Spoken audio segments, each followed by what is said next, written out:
What is up, Super Fam and Brovengers alike? I am Sensei Finito, and welcome to Marvel Bros, where we discuss all things Marvel and everything pop culture. And today, we are going to be checking out Ahsoka Episode 4, and we are going to be doing our watch party and review. So far, Ahsoka has been a lovely time. I think we've all enjoyed it, but we've all wanted a little bit more in one way or another. And I think that this episode can do a lot to give us everything that we've kind of been waiting for in a lot of different ways. I'm expecting some big things from episode 4, especially because there's only 8 episodes of this season, so we definitely got to get some things going. We got to get some things moving, and I'm really excited to see what we're going to be able to get into in today's episode. If you guys haven't already, make sure you follow us on social media at Marvel Bros to stay up to date with all the latest news, movie reviews, and content that we post every single day. And you can also follow me on social media at Sensei Finito to stay up to date with all my thoughts, theories, and opinions on whatever particular thing I may be partaking in within that particular time. I'm also trying to get a little bit more active on our TikTok for Marvel Bros and stuff, putting more videos out on there and having some different type of videos on my main page for Sensei Finito. So just make sure you guys are following a little bit of everything so you can get a little bit of everything, if you know what I'm saying. So I'm excited to get into today's episode. I'm excited for what happened in last week's episode. We're going to check out a episode 3 breakdown from New Rockstars, going into some things that we may have missed and stuff like that. And then around when that's done, we'll probably have a little more time to have a discussion, and then we'll also get into the episode. And I'm really excited for episode 4. I can't express that enough. I've already said, if episode 4 is 35 minutes, we riot immediately. We riot immediately. But I'm super excited about seeing some more of Balin, getting a more of Ahsoka, getting a more of everything. We've got to see a lot of things within this show so far, and I'm ready to get a little bit more discourse, maybe a villain monologue from somebody, and just more things like that. I think that's what we're going to be getting today for sure.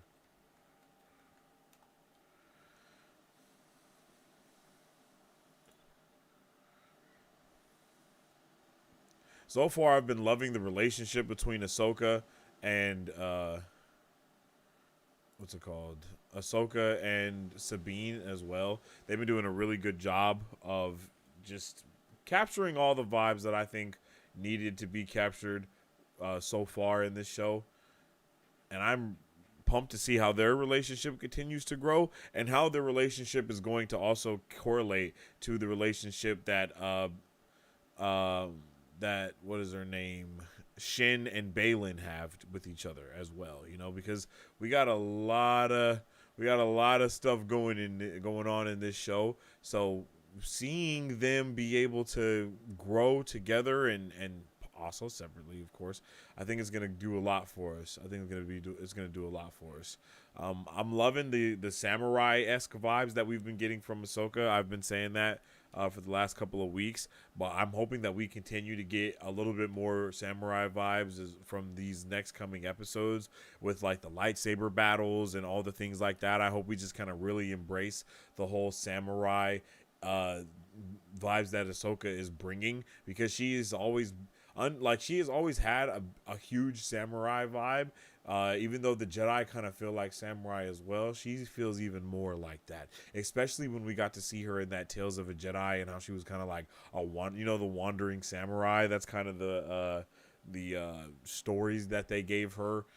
Even when we just got to see her life and all those different moments, it definitely added a lot of context to be able to comprehend, the entire life that she's lived, and to know why she's come from where she's come from versus where she's going to be going as well. So I'm pretty ecstatic to get into tonight's episode. Don't know what the run length is for this, but I'm pumped to see what's going to be going on, for real. Let's see. Atletico Capcut. What's up with it, G? How you doing, Dr. Vince and the Multi Vincent Vince? Do you remember me? Of course I remember you. Yes, you, the man with many names. I remember you, Barcelona Atletico, also known as you've had a lot of names in the Discord, man. But you'll always be Dr. Vince to us around here, G. Hope you're doing good though. How's your day? Hope you're having a good Tuesday. I hope you're excited to get into Ahsoka. Have you been watching it? If you have, let me know. If not, then hop on it, brother. Hop on it, brother, indeed.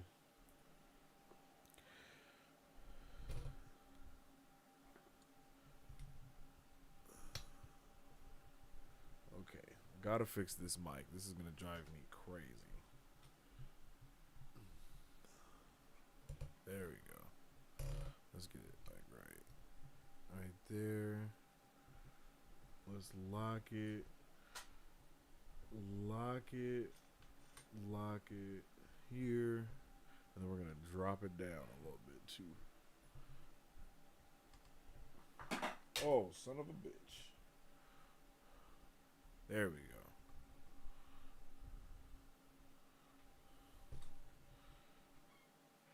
Bam. There we go. That's a lot better for me.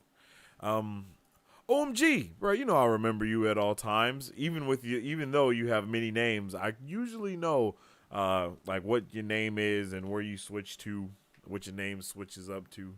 Hope you've been good, man. For real.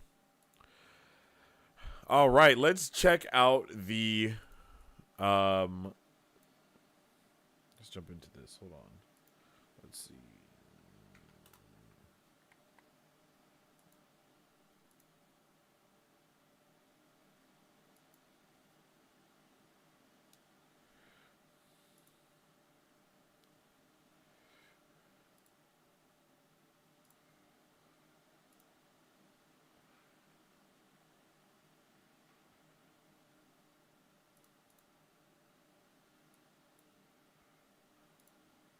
All right. Hope everyone is good, vibing, and appreciating their day. We are about to react and discuss the Ahsoka Episode 3 breakdown, Easter eggs, and details that we may have missed coming at us from none other than new rock stars. I'm actually pretty excited to check this out, see some of the things that are going to be going on. That have went on and that we may have missed. We'll discuss it, and then we'll get into the episode when it drops at 6 p.m. So I hope everybody is hyped. It might even drop at 5:50, so we might even get out of here a little early. Well, not get out of here, but stop watching this show a little early. But who knows? I'm excited to get into our watch party and review for Ahsoka, but until then, let's check out some of the things that we might have missed from episode 3. Oh, Jesus. Let me know how you guys are feeling as well about Ahsoka. Let's get a 1 if you guys are enjoying Ahsoka. Let's get a 2 in the chat if you're not. And then let's get a 3 in the chat if you're kind of just waiting for Ahsoka to maybe do something a little bit different, or you're waiting for something to happen. Because I do know that that's how some people are feeling.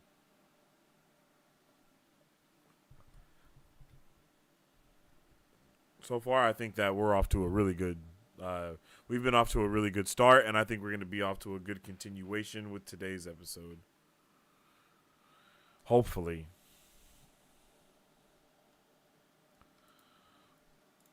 What's going on?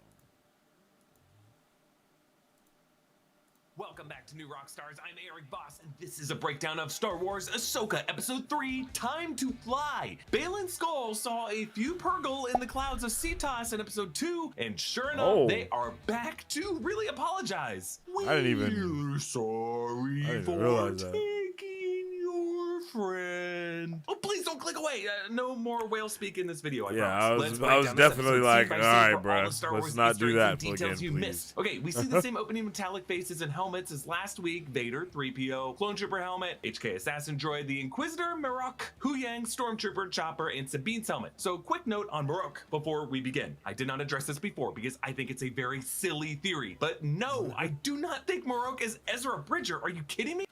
Yeah, okay, let's talk about that as well. That would be literally one of the lamest things in the history of lame. I've seen a lot of other things along the lines like this, you know what I mean? Talking about Marok and or Merrick.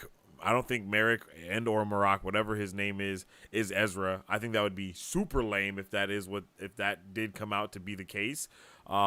I think it would be a little bit better if it ended up being Cal Kestis, but I also am not for that. And then I know a lot of people have also been talking about it possibly being Starkiller, who is Vader's apprentice in the Jedi Force Unleashed video game, and they could probably take him from that and kind of canonize him a little bit. And I'd be down for that. Maybe.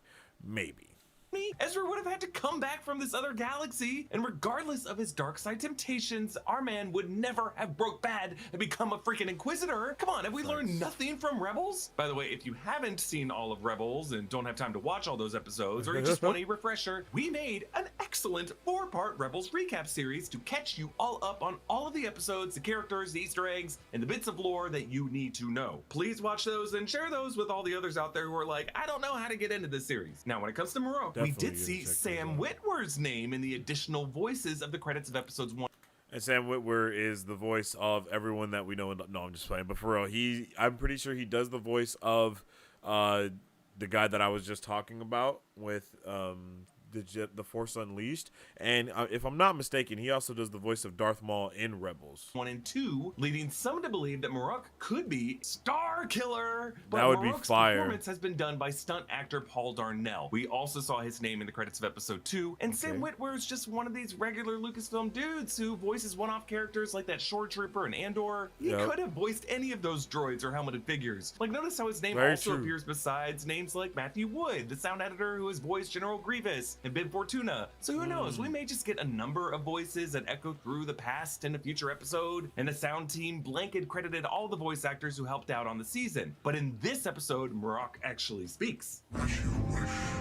She's on the wing. Nothing.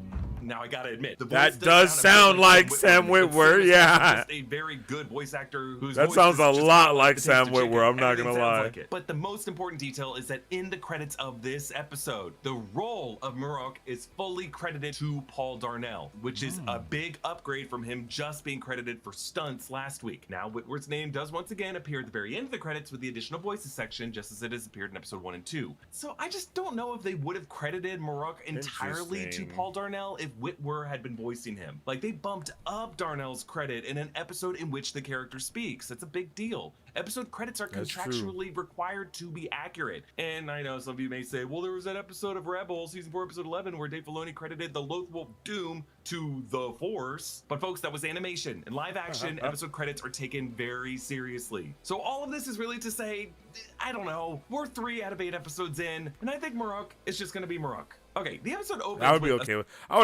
would honestly be okay with Marok just being Marok. I'm not against that at all. I just think it would be dope for him to be another character that we may have seen. I think Rebels is gonna do so much for bringing things from Legends into the just overall Star Wars canon. So I would really love to see them utilize that in some way. You know what I mean?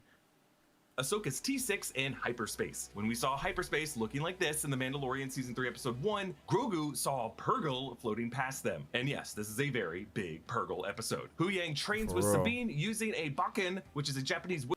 Loved this, yo. Loved everything about this completely. ...wooden sword used for training in Kinjutsu. Hu Yang says... These are form positions. They are numbered similar to the Mandoa numbers that the armorer shouted at Din Djarin while training him with a Darksaber in the Book of Boba Fett, Chapter 5.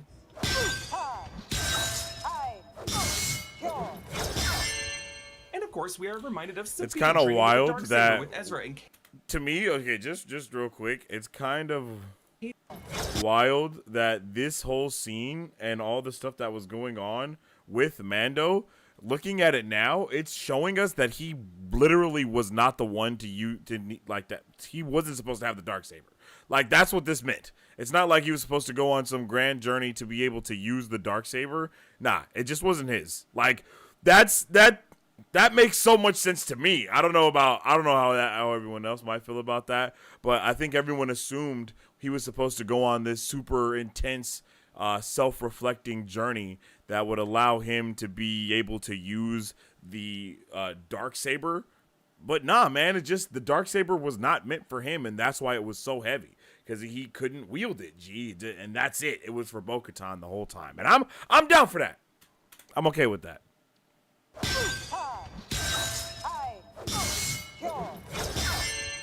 And of course, we are reminded of Sabine training with the Darksaber with Ezra and Kanan in Rebel Season 3, Episode 15, Trials Like, of the look at Darksaber. how easy she can use it. 2, 3, Even Bo-Katan used it mad easily. 6. Bruh, These it were wasn't the meant for basics him. originally G. taught to Sabine by Ezra in that episode, and Sabine made a bit of progress with the Darksaber. It started to feel lighter in her hands, but she later handed it off to Bo-Katan at the beginning of Rebel Season 4. So other than that period, and whatever Ahsoka taught her in the in-between years, Sabine is still very much a novice. Here, Huyang, the Jedi Order's architect droid and expert on lightsabers, uses I these really four like hollow that. sabers, looking a bit like General Grievous, four-dogging it like that, but these are to record the Four-dogging? vector and the accuracy of Sabine's swings. Light yellow for more accurate, Four-dogging? Why did he say that? How about Zatoichi? This is a reference to Zatoichi, the blind swordsman, the recurring character in 25 Japanese Right, samurai come on, films G. from 1962 to 1973. George Lucas peak cited is the Hidden unreal. Fortress and the Seven Samurai as inspirations for Star Wars. This technique involves Sabine Yes, wearing sir. this blindfold mask, similar to the ones worn by Padawans in the Jedi Temple that we saw in Attack of the Clones, and the makeshift one that Obi-Wan had Luke wear on the Falcon in A New Oh. Hope. But this mask has an interesting symbol on it. Kind of reminds me of something that they might have had in the Jedi Temple training room that we saw in flashbacks in Rebel Season 2, Episode 18, Shroud of Darkness, when the future Grand Inquisitor wore masks, but those had eye holes in it. A similar mask that Kanan Jarrus put on after he was blinded in the Season 2 which was finale of actually Rebels fire. in that Malachor Sith Temple. Thrawn did keep one of these Jedi Temple masks on his desk in Season 3 and 4. This blindfold mask might also be based on the Kendo mask, which is used in Japanese swords martial arts, but I just find it interesting that Ahsoka keeps this whole training set on her ship, with lightsaber training instruments recovered or rebuilt with Huyang to keep this art form alive. Even if she's uninterested in the Jedi Order, like she may have rigged her table and seats to descend to the floor to give her more room for activities. Ahsoka tells Sabine, I want you to see with more than just your eyes. yes, this is the kind of thing Kanan Jarrus had to learn after he was blinded by Maul at the end of Season 2 of Rebels, how to see with more than just your eyes. While Sabine is blindfolded, they do this awesome camera editing trick. Do you know where I am? Next to Huyang. Are you sure? Very Bruh, funny. I love so it. fire. We see Ahsoka walk to Sabine's right side, and the sound mix edits Rosario Dawson's voice to be closer and on the right side of the stereo mix at first, but then shifts to be on the left side of the stereo mix when she suddenly appears on the left side of the Bruh, screen. and that was We- crazy. That entire scene was so fantastic. I loved it. It just did a really good job of allowing us to get the full vibe of Ahsoka and how much of a master she truly is now. Like, Ahsoka's not just, she's not just like, oh, hey, it's Ahsoka. Like, nah, bro. She understands the Force on another level, and it allowed us to even see. We've already saw that in the previous episodes when she was like using the Force to kind of tap into the vibe of what's happened before. That she used that in order to get ready to know what was going to happen next. She even kind of tapped into what was going on in Sabine's brain, which I was kind of like iffy on, but I'm still okay with that. With her like picking up on it, that was awesome. brings You the know what I same mean? And subjective her doing this confusion that stuff. Sabine does. The camera stays on Sabine alone in frame for a few seconds, and then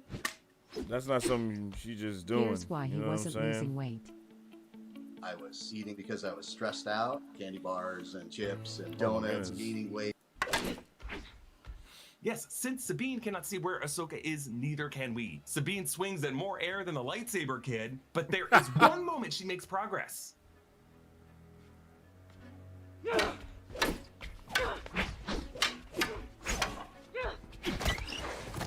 Oh, Yeah, she actually did use a bit of the Force there to sense the Bakken behind her, but then she just gets too greedy with a kill lunge for getting her foot in so Yes. Ahsoka can trip her. She it's not definitely Sabine's went for the lack of kill Force lunge, and sensitivity, she should though not she's have. definitely number to the Force than the Jedi are. It's really Sabine's impatience. Ahsoka says, Anger and frustration are quick to give power, but they also unbalance you. yeah, I really like the theory that I've heard the theory that it's possible that Sabine isn't like the natural Force sensitive, and that she might even be tied more to the magic that the witches of Dathomir utilize. What is it called? It's like the spirit ichor or something like that. The green stuff that we've seen utilized in both Clone Wars. I don't think it was in Rebels actually, but I know it was in Maybe it was in Rebels, Clone Wars, Rebels, and then it was also in this show when Thrawn's right-hand lady used the treasure planet sphere. You know what I mean? When she used the treasure planet sphere, the green ichor that they use, like that represents their magic, showed up, and she also let it be known that she was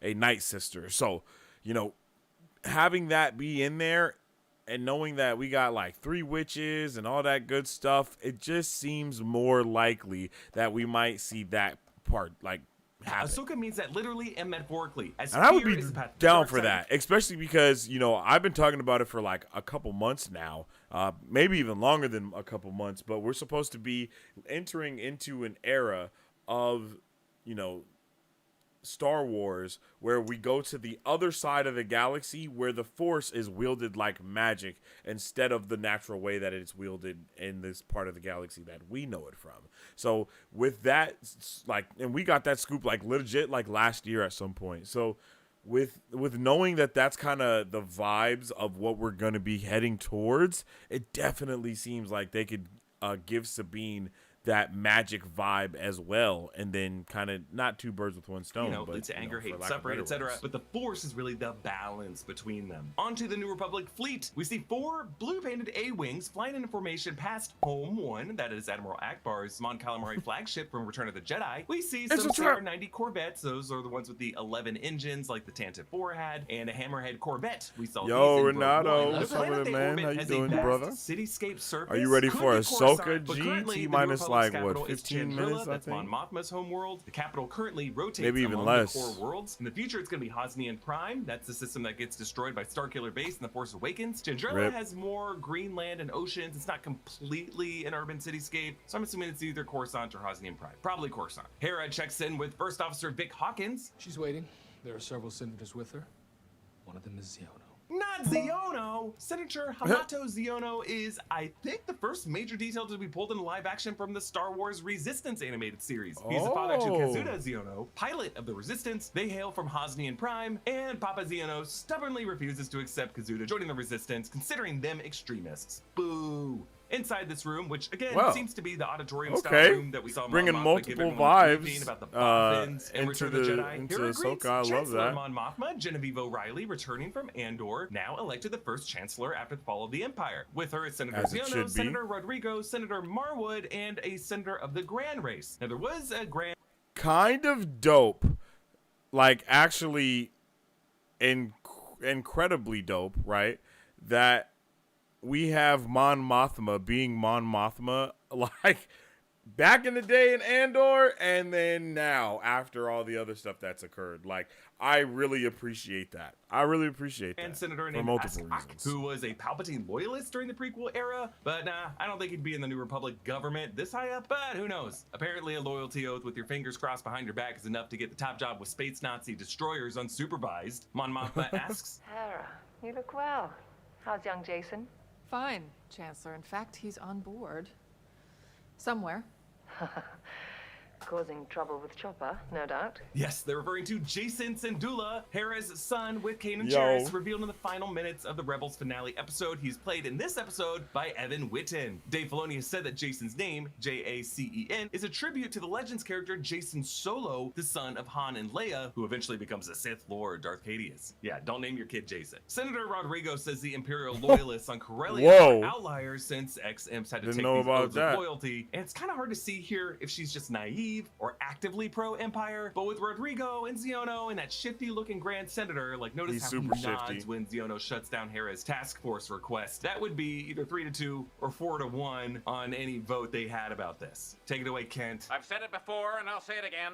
Democracy simply doesn't work. Hera alludes to Thrawn's allies working on a way to find him. In addition to Morgan Elsbeth, we know That of was the Shadow crazy. Council in The Mandalorian Season 3, including Captain Pelion, that was Thrawn's right-hand man in the Timothy Zahn novels and currently played by Xander Berkeley in live action. Saw him in The Mandalorian Chapter 23. Mothma Yep. remembers Thrawn for how effective he was against Hera's Phoenix Squadron over Lothal in the final season of Rebels, which led to Hera crashing an X-Wing on Lothal, getting captured, tortured, and Kanan's death Oh, while yeah. rescuing her. Hera calls out Ziono, though. Were you That was ever in the crazy. war, Senator? No. Just sat back and waited to see who came out on top? Damn! So Hera currently represents the views of She was Senator going Leia crazy. Organa, whom Claudia Gray's Bloodline novel explores during these years as a Republic leader ousted by New Republic political corruption and leaves to form the Resistance. Hera's Leia and alliance to Hera Xiono definitely here would've may locked later in. make Kazuda joining the Resistance feel personal. Now, real quick, we want to say thanks to Spin Master for sponsoring this. No, we don't. Or well, you do.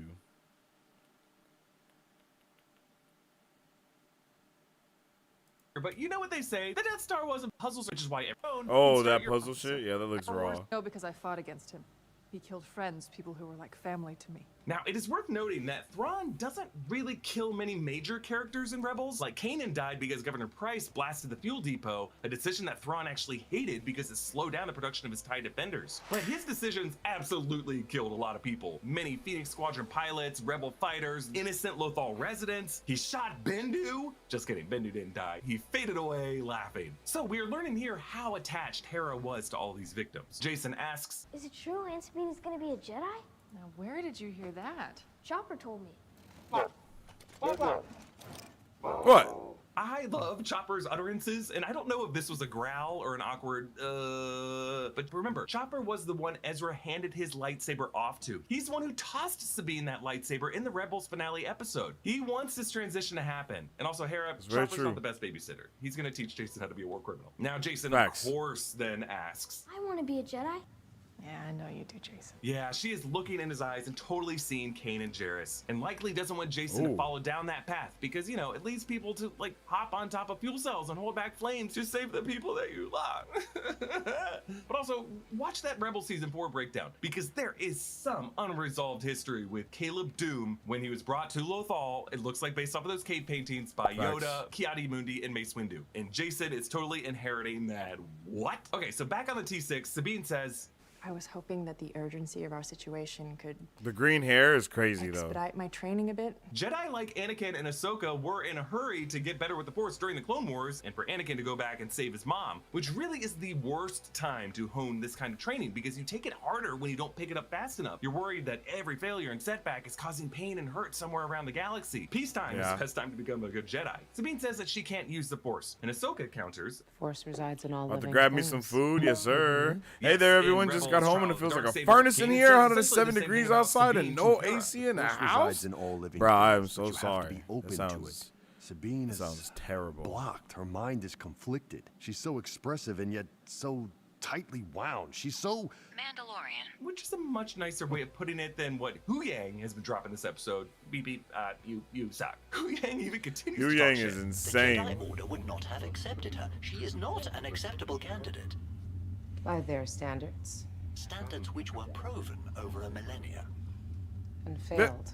Ooh, shots fired from Ahsoka. Ahsoka is expressing her parting ways with the Jedi Order during Clone Wars Season 5, Definitely and yes, failed. the Jedi Order's obvious failure when Anakin betrayed them and led the Purge. Ahsoka may also be stung all the way back from the Clone Wars movie when Anakin told her when they first met, You never would have made it as Obi-Wan's Padawan, but you might make it as mine. Hu Yang says, You realize, historically, there have been very few Mandalorians who ever became a Jedi. well, one who did was named Tar Vizsla, the first wielder Yeah. of the Darksaber, and since Sabine hails from House Vizsla, technically she is Oh, his shit, she descendant. does, Like huh. maybe she's like 1/64th Tar. Hu Yang also says, Alice Cooper, Too Close for Comfort. I October didn't know what the hell was 23rd, happening. I was like, what? suppose you do come from a long line of non-traditional Jedi. yeah, he's referring to the chain of masters that Ahsoka comes from. Her Crazy master line. was Anakin, his master was Obi-Wan Kenobi, his master was Qui-Gon Jinn, his master was Dooku, and his master Yep. was Yoda. So all of them exceptions to the norm. Sabine does that thing that we have Super all big tried to do acceptance. before when you're eating breakfast alone and you try to force summon a cup across the table. And I love how she initially squints with one eye aiming like a blaster. Her background, of course, is in weaponry, but she exhales and she refocuses, keeping both eyes That's open actually to a the living crazy, force. We that learn is all the a comms crazy- and the Denom system are being jammed, cutting off Hera's bad news, and Hu Yang drops him out of hyperspace far from Cetos following standard Jedi mission protocol, which was referenced back in Ahsoka Episode 1. Hu Yang says, The transport was in orbit on the far side of the planet. However, there also seems to be a second object, something much larger. yeah, we get an ominous look at the planet of Cetos, and we can't help but recall the Falcon crew arriving to the Alderaan Yup. debris field and seeing a moon that ended up being the Death Star. That's no moon. It's a space station. 6 pilots led by Shin and Marok pursue them in these awesome-looking fighters. I really like with this weathered part red too. and yellow paint and a buzzing World War II style design. Based on how beat up they look, I'm gonna assume that these ships come from the Clone Wars era. Maybe modified Belulab 22s, originally from the Republic Commando game, and later came back in Revenge of the Sith and Clone Wars as separatist fighters. The hole on the nose, though, reminds me of the MiG-15, which was a Soviet-designed fighter jet used in the Korean War. It's also kind of reminiscent of the P-47 Mustang with the rounded cowlings and the nose of the F-2F Brewster Buffalo. Whatever, it just looks old and scrappy. It sounds awesome. The rapid rate of blaster fire is sick. A lot of fun watching I these, really even like if that. Ahsoka's T6 should have been obliterated several times. Just the dogfighting here is great because George Lucas originally based his aerial combat imagery for the first Star Wars film on actual World War II air battle footage. So it's always been part of the franchise's DNA. Sabine complains. I see you got rid of my presets. I never needed them. Yeah, Ahsoka claims to not need computers to aim because she can use the Force. Kind of sounds like these two got in a lot of shit in their time after the Rebels finale. We need some flashbacks to that. So after Ahsoka tried to train Sabine to learn to anticipate, I'm okay with and no before flashbacks. rejecting urgency as a way to improve one's skills, now Ahsoka gives in, and she adapts. I do want flashbacks at the same time. Tell me what you need. This teamwork between the pilot and the gunner is just what makes this all so fun. Hera and Chopper did it in that cool move in episode 2. Rey and Finn did it with the Falcon in The Force Awakens. And hey, we do it every time we ride Smuggler's Run. Hey, you can keep pilot and gunner. I like the engineer. I like pushing the buttons when they light up. Ahsoka uses the unique function of the T6, its rotating wings, to surprise the two pilots with a game of chicken, going vertical at the last second, catching them off guard so Sabine can take one of them out and give herself some confidence. Her exaltation may remind you of Luke's "I got one" from A New Hope. I got him! Great kid! Don't get cocky! But whereas Han Solo Don't get responded penisy, to him kid. with "Nice work, kid, but don't get cocky," Ahsoka just gives Sabine a very wholesome "good work" and forgives her when she misses one. Now, from the Eye of Sion, Morgan Elsbeth fires turbo lasers. Hu Yang says, See if you can get a little closer. Are you crosswired? Closer, please. I don't know if it's just me, but David Tennant's tone here as Hu Yang totally reminds me of Hannibal Lecter's line to Clarice in Silence of the Lambs. Closer, please. Closer. Like Sabine pushing it with that explosive HK droid head in episode 2, Hu Yang pushes it here. Just a moment. Scan complete. Now Shin radios to Morgan. Scan complete. You almost got them. I have eyes on them. Like the high-res Dark Sister holo projections on the Eye of Sion at the end Yeah, of episode 2, super now even different. the audio communication has a smoother fidelity. Like the hardware Morgan is using on the ship might have been designs transmitted to her from Thrawn's new galaxy or his old galaxy. I'm reminded of the alien technology transmitted to Earth in the movie Contact, which were blueprints for creating a ring-based transportation device to take us through a wormhole back to them. The tech that Thrawn and his forces use could be based on some long-forgotten but superior technology of the Rakatan Builders or the Celestial Gods of Mortis or whoever it's going to end up being. Also, I gotta point this out. The shots of And I Shin Hati definitely in the was cockpit, super. She wears the Okay, real quick. I was definitely super like surprised that we were going with a hyperspace ring rather than like a hyperspace portal. I don't know why, but the entire time I assumed that we were bringing them here. But nah, bro, we're going there. We're going there, and that we're gonna have a lot going on with that. Rakatan Builders or the Celestial Gods of Mortis or whoever it's gonna end up being. Also, I gotta point this out: the shots of Shin Hati in her cockpit, she wears the comms headpiece so that the band goes under her bangs because she will not mess up her do for this. And yes, it's the same kind of headset that Anakin wears in the Battle of Coruscant. I didn't even. This fun moment. This is where the fun begins. Meanwhile, the headset that Sabine wears looks like the wiry one that Han Solo wears when he was in the Falcon gunner seat in A New Hope. Now, craziest moment of this episode: Ahsoka suits up in this fly spacesuit with custom designed headgear that perfectly fits her look too. And yes, I do not understand the gravity of her walking out on the wing like that, or when she leaps, why the jump would form an arc and not kick her out directly off into space according to Newton's third law. But you know what? There is no Newton in Star Wars. What are you talking about? There shouldn't even be sound in space. None of this has ever adhered to the laws of physics. But there might be like magnetic clips in her boots. Now on her second flip jump, Ahsoka uses her lightsaber she's to using sever the Force fighter's wing, reminding to us of land. Rey's big flip move in The Rise of Skywalker on The Poseidon, same way Rey used the Force now, this just to land. But if you look closely, some sparks fly off her back tech. So this may have been some kind of jetpack thruster, maybe a localized gravity regulator. I don't know. I'm doing my best here, folks. Sabine ends up using the same rotating wing mechanism that Ahsoka used before, now to rake Ahsoka back into the hatch. Now again, Balin saw some Purgle in the cloudy skies over Cetos last episode. I didn't and now even notice Sabine that. and Ahsoka see him up close.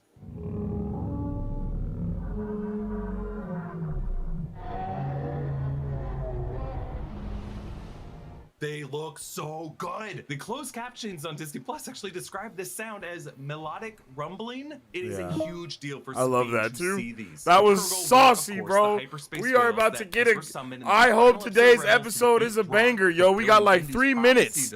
3 minutes until the episode comes out, yo. With many arms surrounding him in a cold embrace, and those whales zipped both of them off into hyperspace. The Purrgil were first introduced in Rebels Season 2, Episode 15, The Call, when the Ghost crew came across an asteroid gas refinery where Purrgil feed on that gas to survive. Ezra made a connection with the Alpha Purrgil by looking into its eye, forming this lifelong connection that he would call upon in please his let hour this of need in the episode today series be finale. longer. I wonder if the clouds of Cetos might be composed of a similar gaseous substance as what was in that planetoid structure in the Call episode. Now, in the Rebels finale episode, and we see in this series, Sabine has actually added a Purrgil to the pauldron of her armor, so she has been dreaming of this moment. Purrgil do actually show up in the constellations of the closing credits. Yes, sir. I'm loving that. Wolf by the planet Lothal. I actually translated every single rune, planet, and hidden clue on that star map in another video. Definitely watch it. It's extremely important to know what the series is really doing. And with Dave Filoni so obsessed with wolf imagery, the character name of Marok is based on the Arthurian legend, a character associated with wolves. Filoni's X-Wing pilot character is named Trapper Wolf. Everything about the Loth wolves that you can learn by watching that Rebels 4 recap video. It's just worth reminding everyone that wolves and whales We're probably not gonna have time to check that out today. Ancestry, as the reason whales are mammals and not fish is that they had a common mammalian ancestor that lived close to water and eventually evolved into a whale. Now, while in the Rebels finale there was a mix of big Purrgil and smaller ones, here there only seem to be big ones. Have they grown? Sabine pilots right, and it's possible that they might be like going to the other side of the galaxy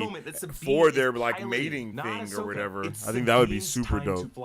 Haven't seen those creatures since the day Ezra disappeared. And I wonder if, when this huge Purrgil looks into this cockpit, it might zero in on the friend who desperately misses the boy that they flew off with. The Purrgil actually helps them during this chase. Its undulating tentacles fold down behind the T6, closing it off from view from Shin. And when Sabine finds that definitely wasn't on accident. Intentionally created by the Purrgil moving its tentacles out of the way. They end up parking the T6 in this grove of red trees, masking it as these red leaves match the T6's red paint. This setting reminds me of the mystic weirwood trees in A Song of Ice and Fire. It's just a lot of interesting stuff going on here visually. Actually, its name, Cetos, like Arcana, clearly referencing the word arcane, Cetos must mean something, as either the seat of power, or maybe these ruins are kind of tossing themselves into the sea. While these Stonehenge-inspired ruins are positioned by the sea, it's just interesting to me that the true open gulf that this point jumps out into is up into the clouds with the whales, and beyond that, into the stars. Hu Yang identifies the Eye of Sion as a hyperspace ring. Smaller versions. I think it's about to be time, ladies and gentlemen. Obi-Wan piloted in Attack of the Clones to dock up with, and then let the ring carry the hyperdrive. This one has 7 engines so that it can jump galaxies. 7 engines, yo. The one Obi-Wan piloted in Attack of the Clones to dock up with, and then let the ring. Jedi starfighters like the one Obi-Wan piloted in Attack of the Clones to dock up with, and then let the ring carry the hyperdrive. This one has 7 engines so that it can jump galaxies. I like how the final shot 40 minutes frames them on either side of this ring, both of them equally propulsive to move this union forward. But Hu Yang has an interesting It line is here. time to go. Speak of intergalactic hyperspace lanes between galaxies, which you Yep, intergalactic hyperspace lanes, baby. It is time to get it click, clack, cracking, and racking, yo. 40-minute episode, part 4 is up, ladies and gentlemen. We're about to get into it. We're about to check it out. I hope everyone is ready to get into this episode today. I am super pumped. I'm super excited because it's about to be a complete vibe. It's about to be top-notch for sure. If you guys haven't, make sure you get you some snacks. Make sure you get you some munchies. Make sure you get you some food, something to crunch on while we enjoy episode 4, part 4 of Ahsoka. Okay? And if you ain't got nothing, I think I know what you can possibly. I think I got something for you to crunch on. Oh. Let's,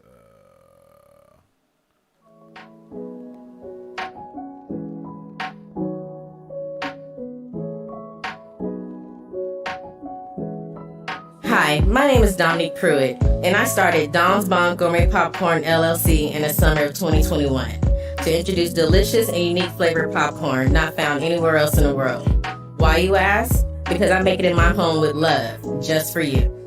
We offer over 10 flavors and are continuously creating new flavors that can be customized to any color or taste for your next event, party, or fundraiser. So go find yourself to our website and find a bombastic flavor of popcorn at donsbombgourmetpopcorn.com, or you can also follow us on Instagram or Facebook at Don's Bomb Gourmet Popcorn.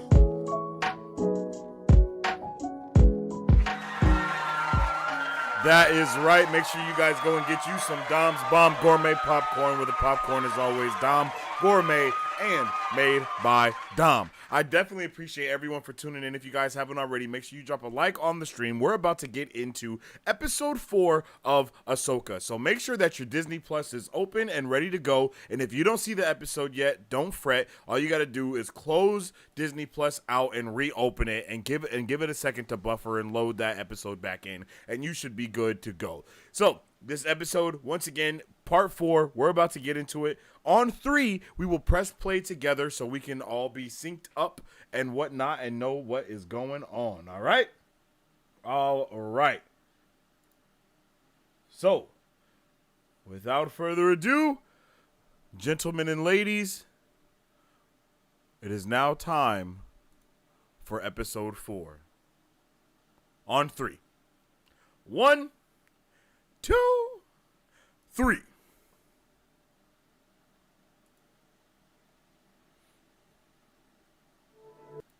I was like, hey, yo, you better get it together.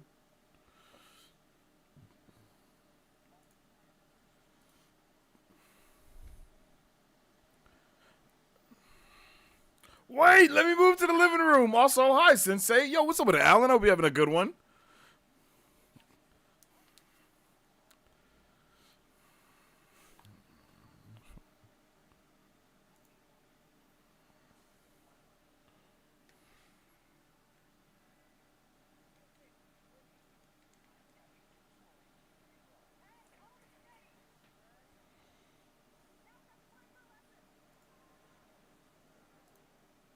Oh no, come on, let's get it together.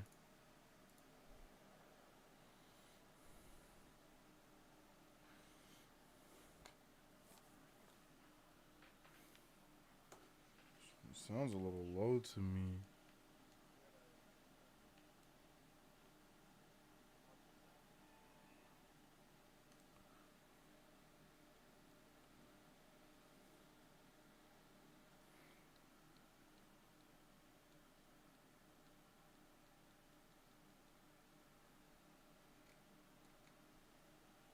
All right. Backstory vibes?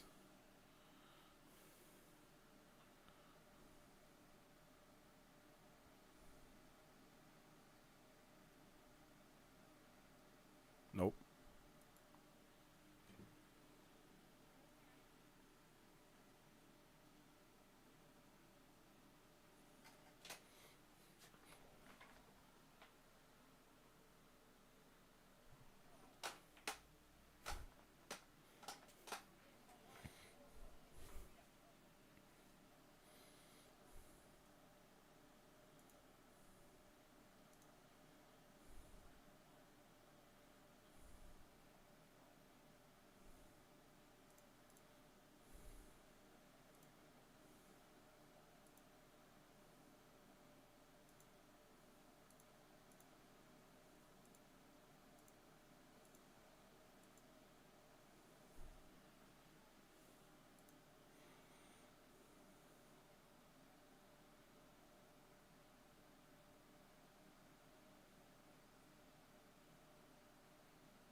Come on, G.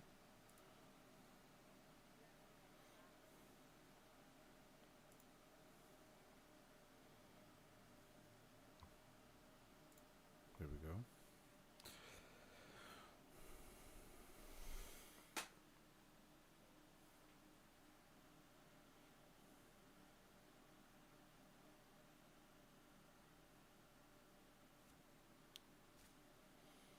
Oh.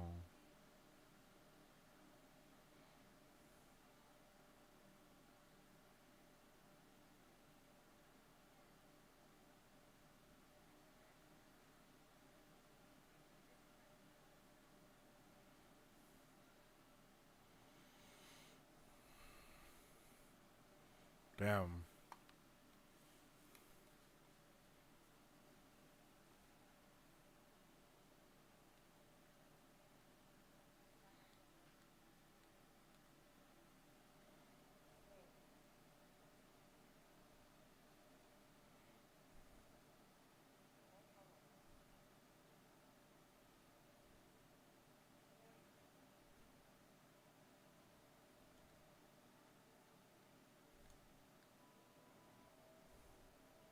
Damn.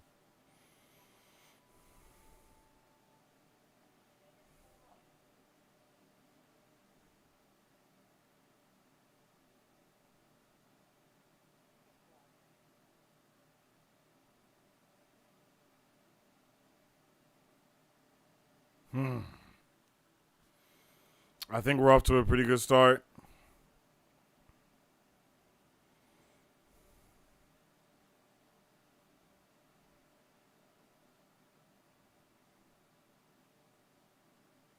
Oh, yep.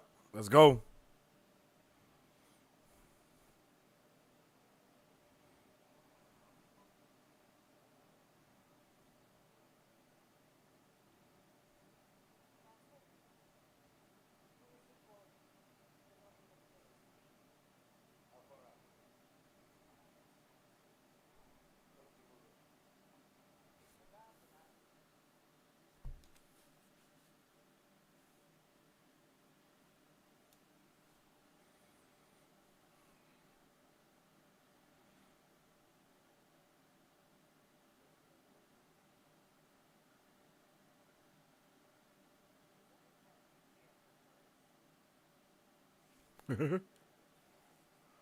Oh, bruh, Balin is amazing. I love his character.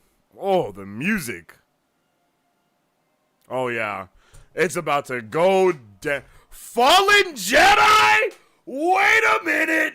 Wait a damn minute. Wait a minute.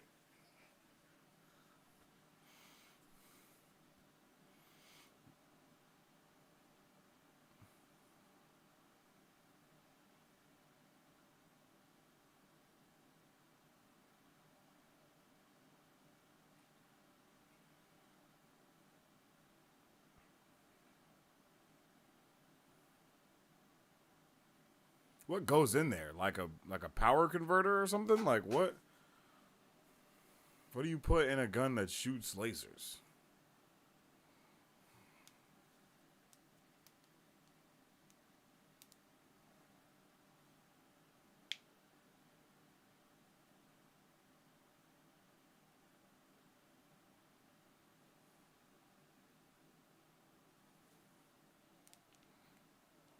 Yeah.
Wait, are we about to see Hu Young with the full-fledged function?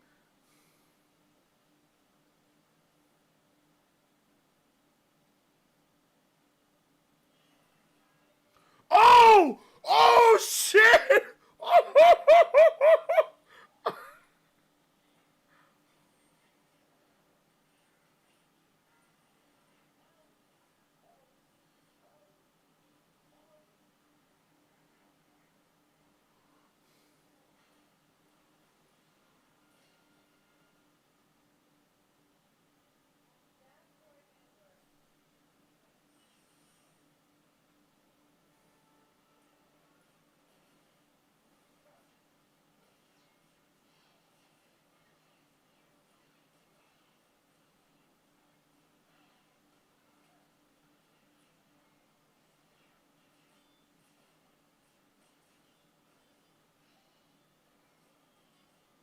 Oh. Her force, baby.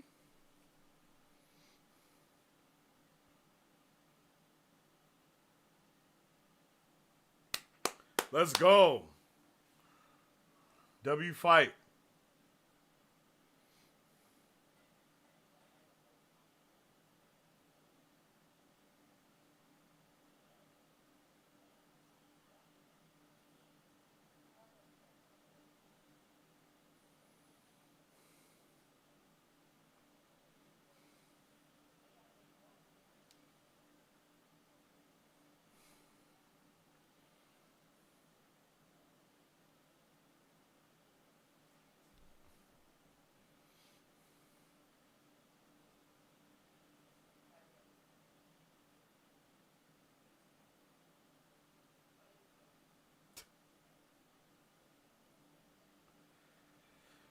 The Rebels vibes are insane.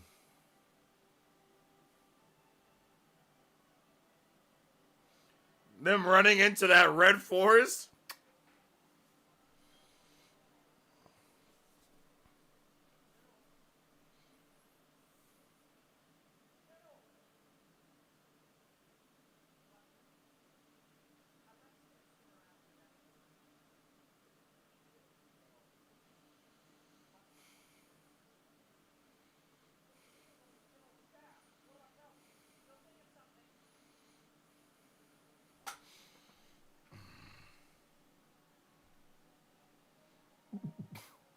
Brett said that is the last thing I wanted to hear.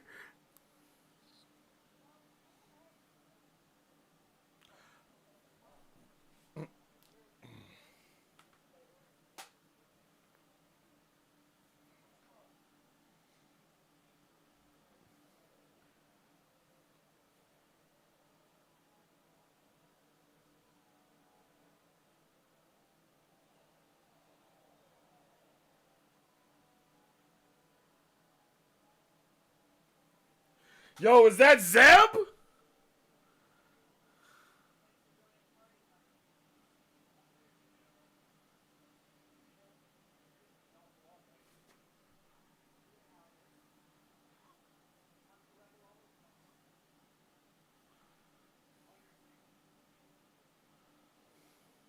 So she got all of the homies, but Zeb's not there?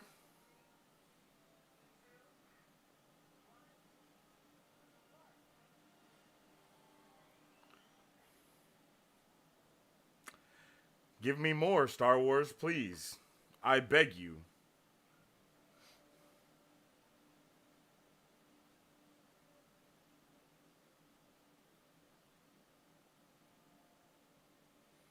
Yes! It's badass time? That's a fact.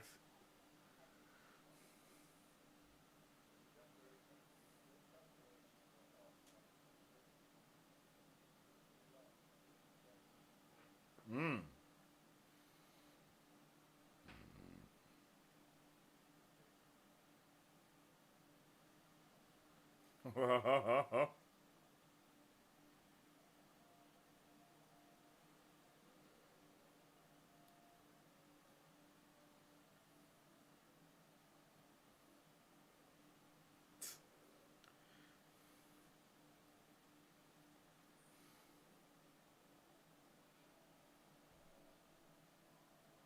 Bruh, look at that shot.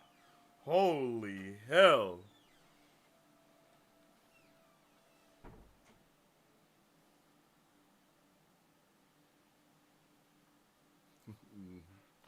A bunch of it.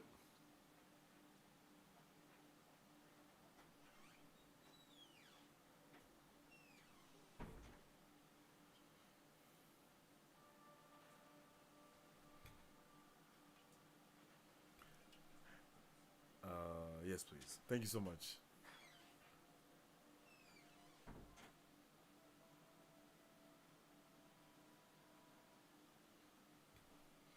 Ooh.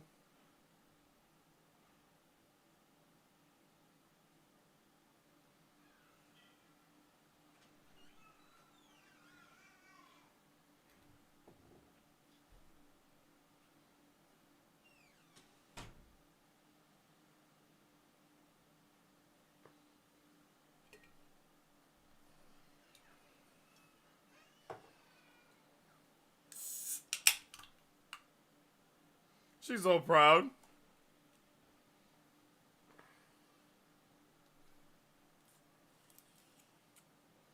I don't even need two for you, homie.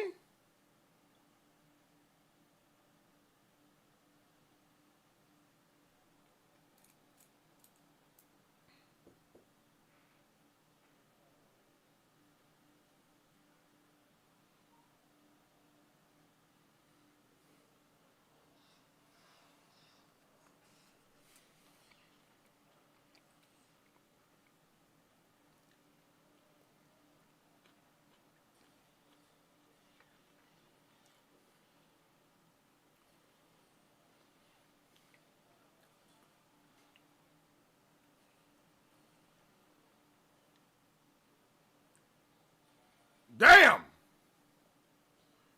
You ain't got no helmet straps?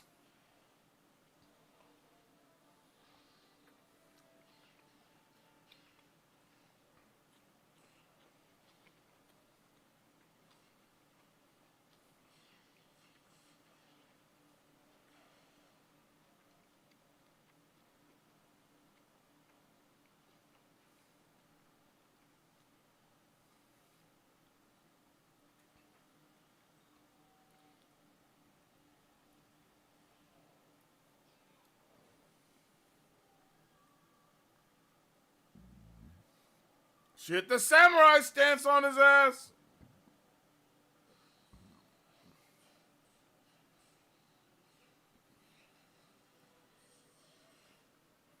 Darth Maul's brother was buff as hell.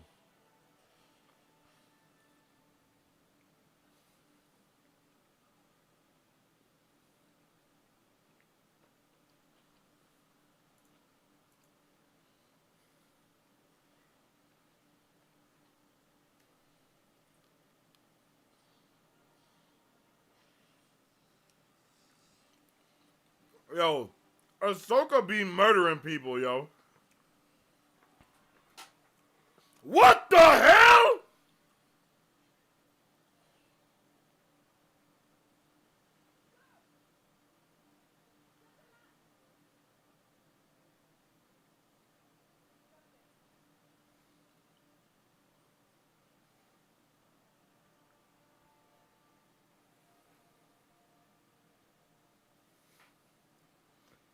And that was, once again, green magic. Ooh. Imagine Sabine dying.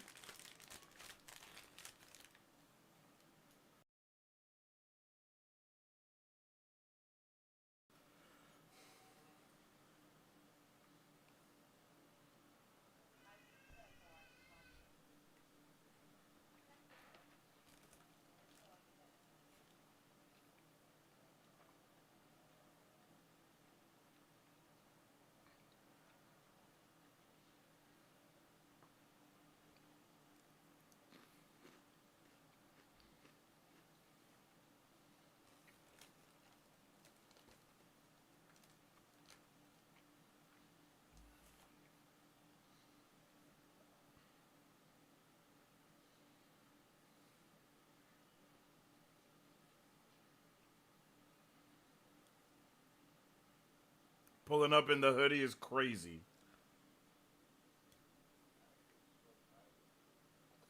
Hmm?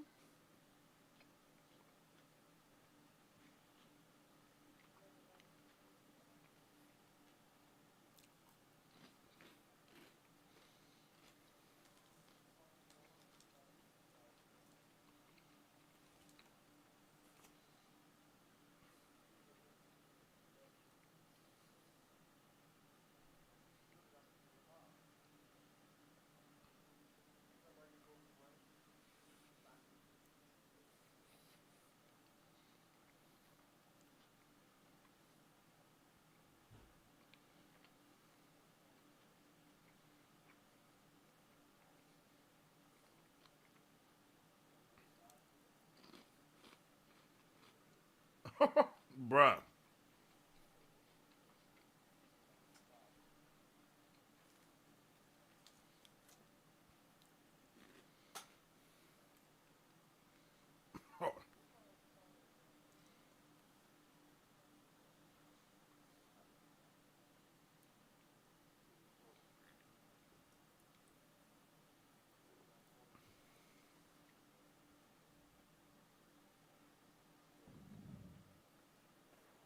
There's no order without chaos.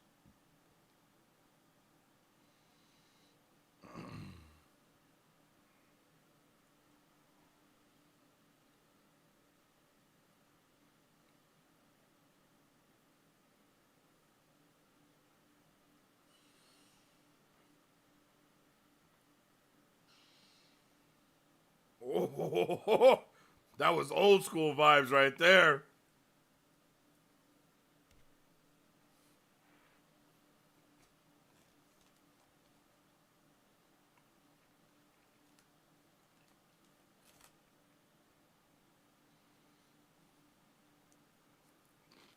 He has the knight stance.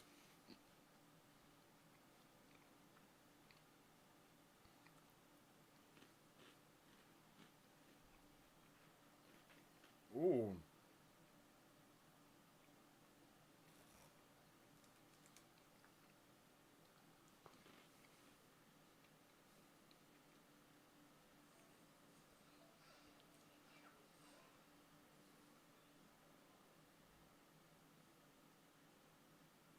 Oh, we're going full samurai vibes right now. Okay, I'm here for it. We're going full Qui-Gon versus Darth Maul vibes. Boy, I'm patient.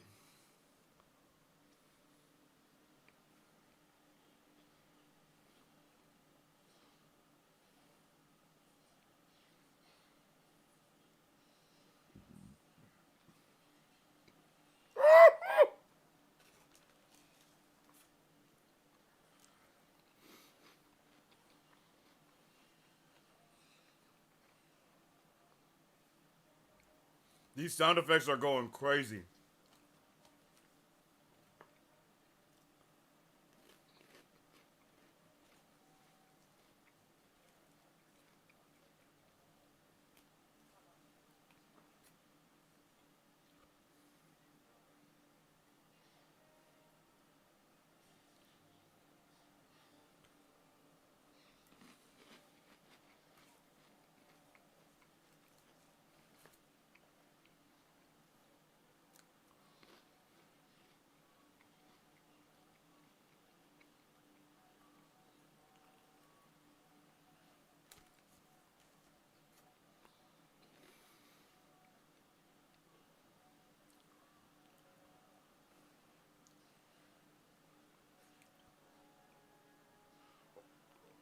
Okay.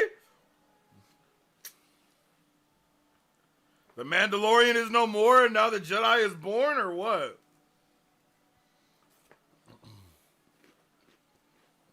Is she about to die? Or is it... Oh! She used the Force.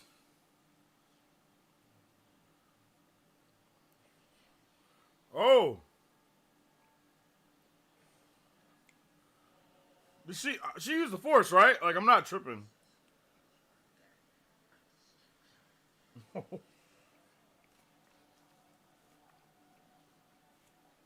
That was a badass thing to say.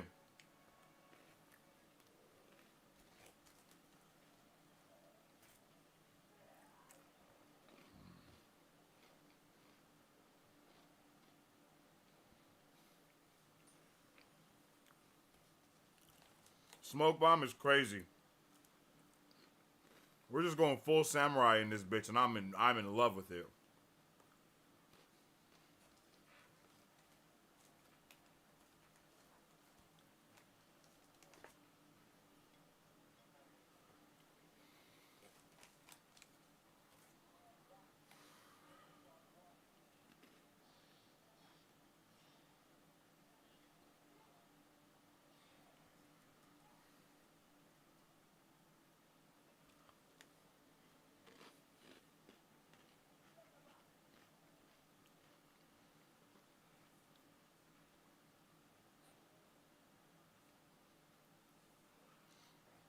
Damn!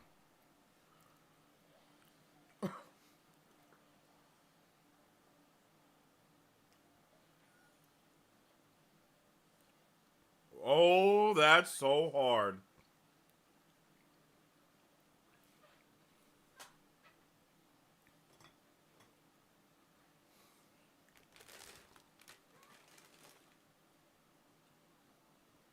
She can't destroy it.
Bruh is not threatened by her at all. My boy, she's the saber.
I forgot all about Hera.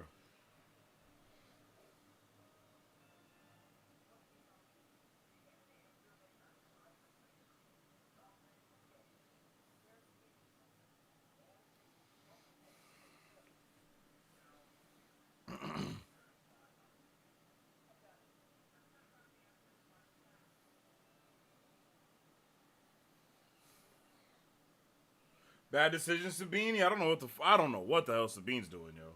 This is literally peak. Yeah. This is insane.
That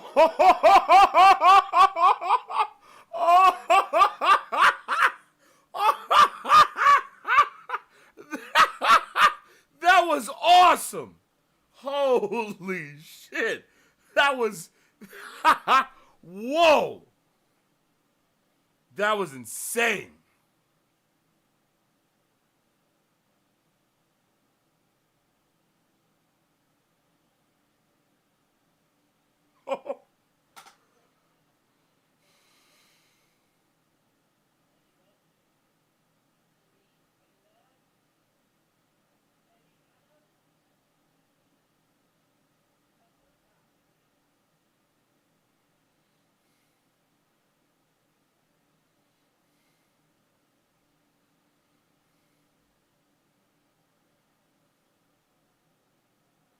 Oh.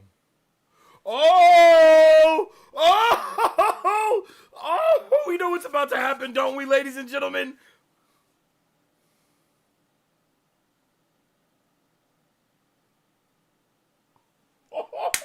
This shit's about to be crazy. Get ready. Hold on. Hold on. Hold on to your britches.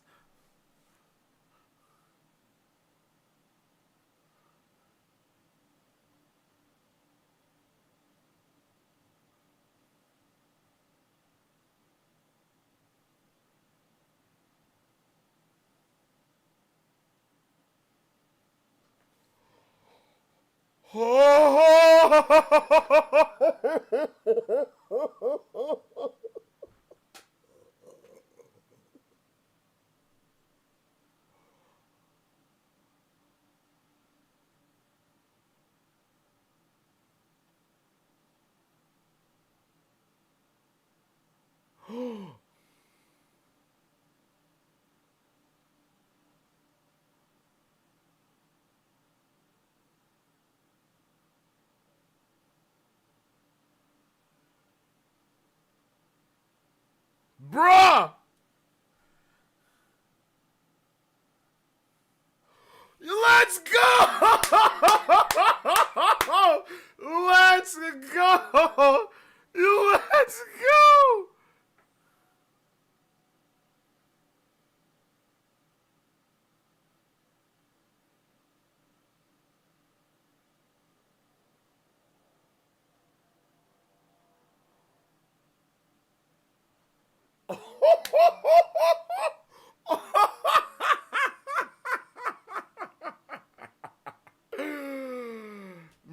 Brodowski.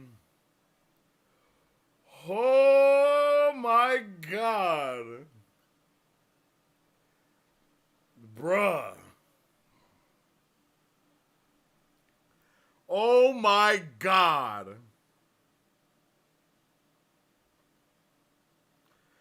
Bruh.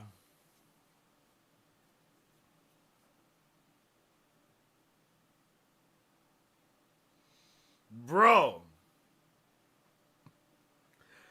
Those are a lot, bruh.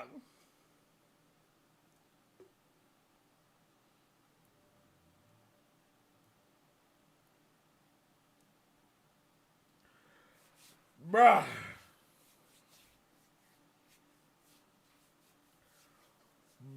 I am almost speechless.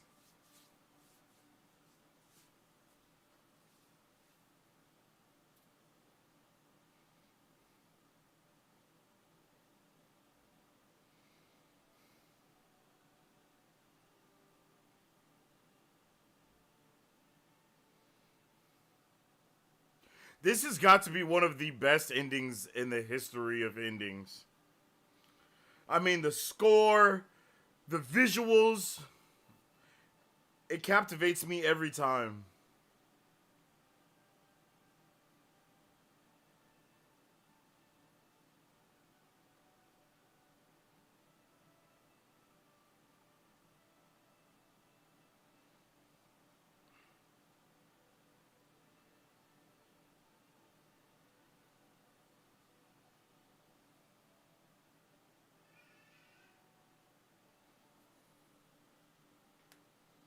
Oh my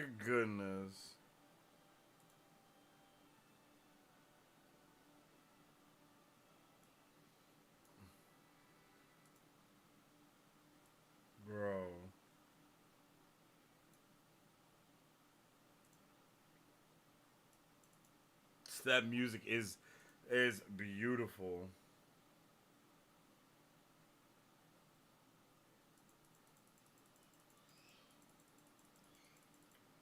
Bro, that was fantastic.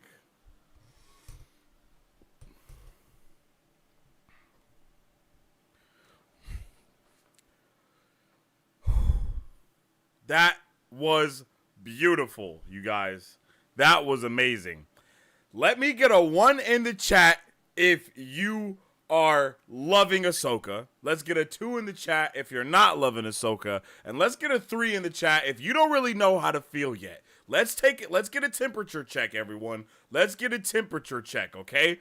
1's in the chat if you're liking or liking/loving what we're seeing. 2's in the chat if you're not liking/loving what we're seeing. 3's in the chat if you don't really know how to feel. Let me know how you feel. Give me a little something. Feel free to write how you feel in the chat as well, because we are definitely going to be jumping headfirst into our open discussion and review right now, okay? Like, that was fantastic. That was fantastic, you guys. I really enjoyed that. So we're about to get into it, and I hope everyone is ready. Write all your theories, write all your thoughts, write all your opinions in the comment section down below, and we'll be right back. What is up, Super Fam? How's it going, everyone? Welcome to Marvel Bros, where we discuss all things Marvel and everything pop culture. We started Marvel Bros back in 2019 because we have a love for not only Marvel movies and comics, but because we wanted to have a place where people could stay up to date with all pop culture news. Here, you will have access to all of our content, whether it be trailer reaction.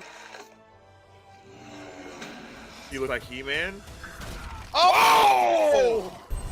And most importantly, controller. Go! Character breakdowns. Welcome to Marvel Bros Breakdown. Welcome to Marvel Bros Breakdown, where we dive deeper into characters and theorize about the latest films. Pop culture news updates. On today's pop culture news update. And on today's pop culture news update. On today's pop culture news update. Today's pop culture news update. Or movie reviews. We love to have open discussions here on the channel, so feel free to join us when we go live.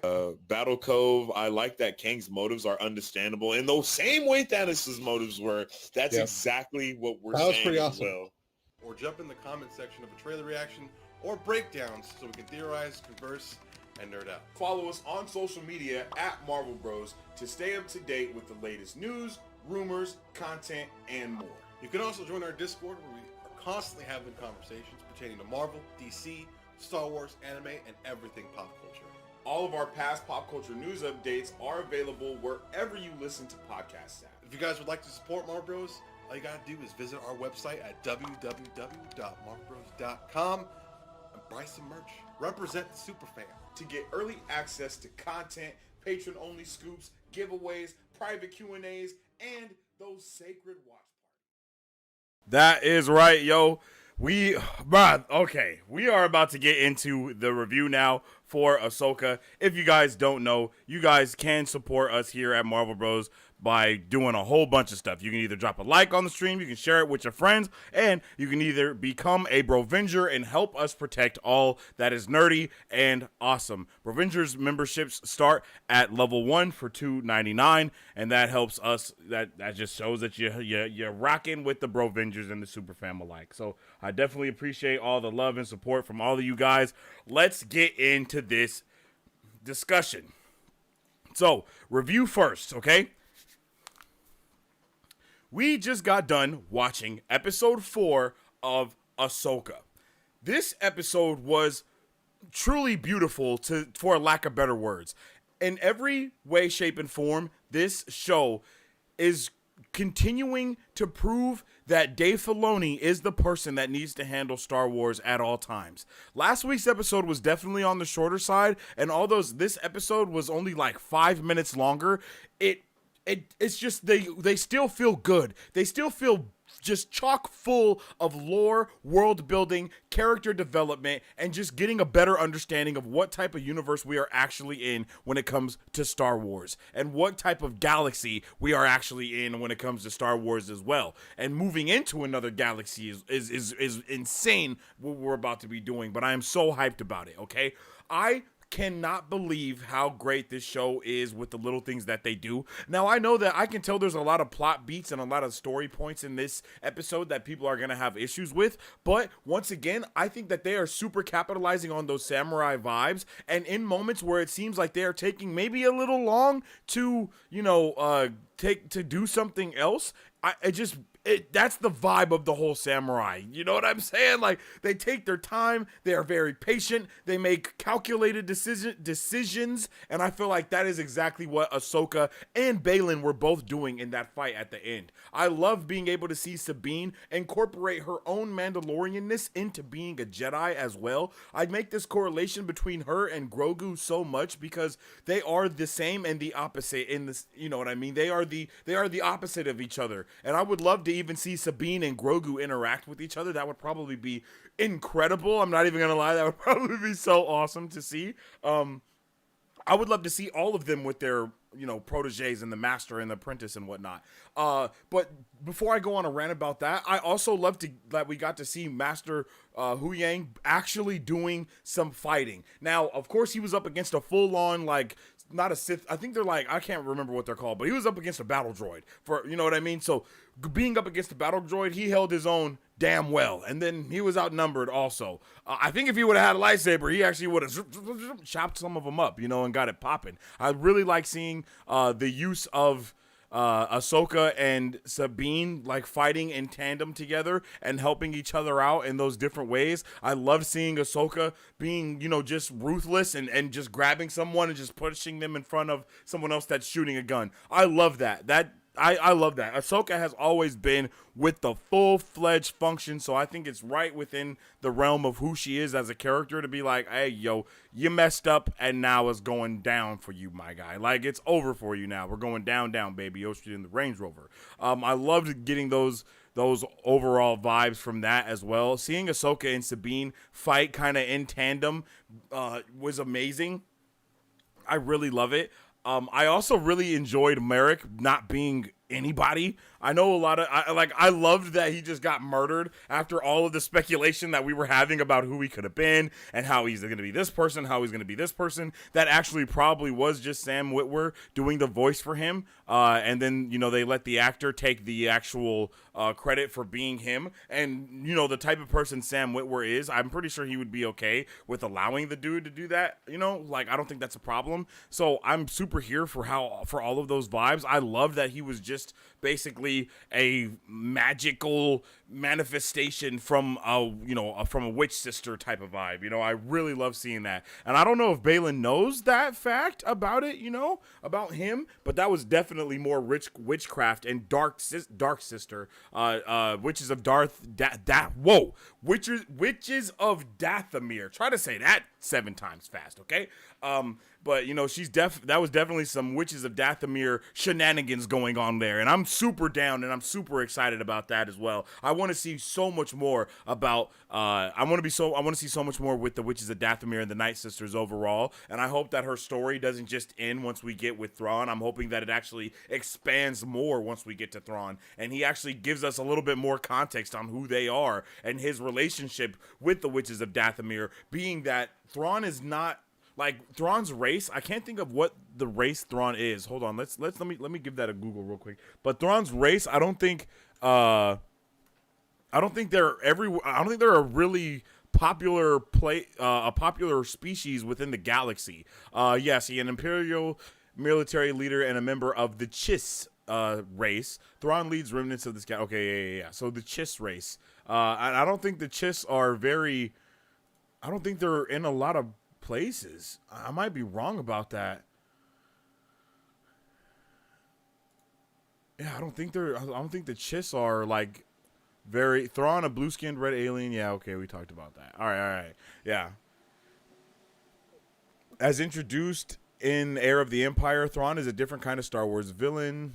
He disdains I know about I know about who he is. I want to know about his race more. I guess I'll have to do some more digging on that separately. But for some reason, my brain is making me think that the Chiss are connected to the Night Sisters, and which are the Witches of Dathomir. I use those terms interchangeably, just so anybody that may not know, the Night Sisters is what we were told they were within Rebels and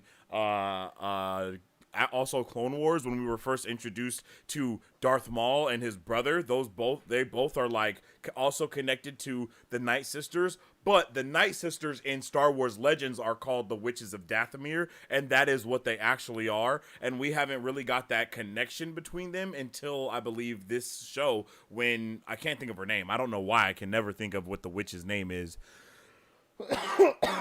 Morgan. I believe her name is Morgan. Or is it? Yeah, Morgan. Yeah. When Morgan told us about what was going on.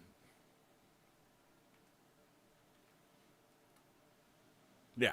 So when Morgan Elsbeth, when she told us that, the Witches of Dathomir and talked about the Night Sisters, that was the first time that we had that correlation. So that's what's making me think that we might have a little bit more correlation and vibes going between them, since she is in so much, she's like in haste to get to Thrawn, and she's definitely in servitude to Bro as well. So I don't know what that means, and I don't know what that could lead to, but it definitely makes it seem like the Witches of Dathomir and the Chiss, do have some type of connection with each other. So I'm excited to see what that's going to be about. I liked Sabine's fight with Shin. I actually really appreciated the fight between Sabine and Shin. We're getting to see Sabine get into her vibes more and more.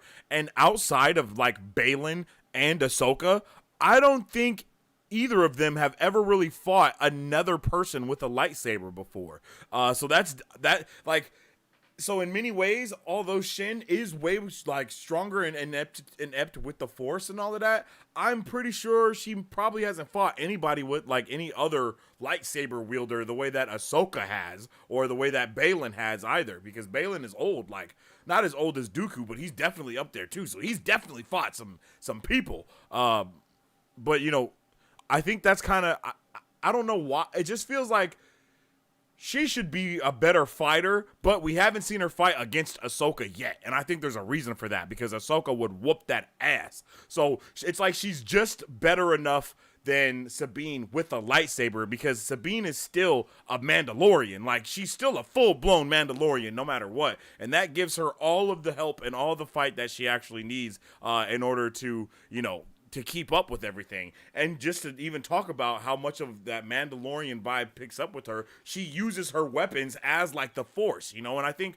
we also saw a nod to that, if you will, when we watched The Mandalorian with Bo-Katan. And and of course the Mandalorian himself, but mainly with Bo-Katan, she like used her I don't know what that's called. I'm just gonna call it a whip. Like, she used the retractable whip to grab the Darksaber, the same, kind of like the same way that we saw, Sabine use it. Well, she used it in a different way, but still. And so I kind of like the use of that.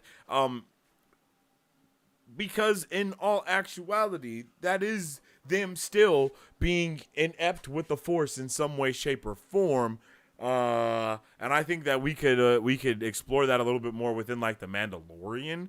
But I like that they also kind of like left her helmet off at that point. That was awesome. To leave her helmet just laying there, it kind of allows us as the audience to be like, okay, like, the Mandalorian, like, she's still the Mandalorian, but that's not what she's leaning on. Because if she would have had that helmet on, she would have been reckless fighting Shin, because you can be. Also, why don't they have like chin straps or something to stay on? You think they would, implement something like that. I really, really, really, really, really, really, really, really, really, really, like really, really loved all the stuff that we got from Baylan and Ahsoka in this episode. It was fantastic. I was prepared, but I was not prepared for him to really know about Anakin and Darth Vader, and knowing that kind of what happened. I don't know why I didn't expect that, but I didn't. And it leads me to, kind of wonder who else may know that. That's maybe a dark side user or something like that.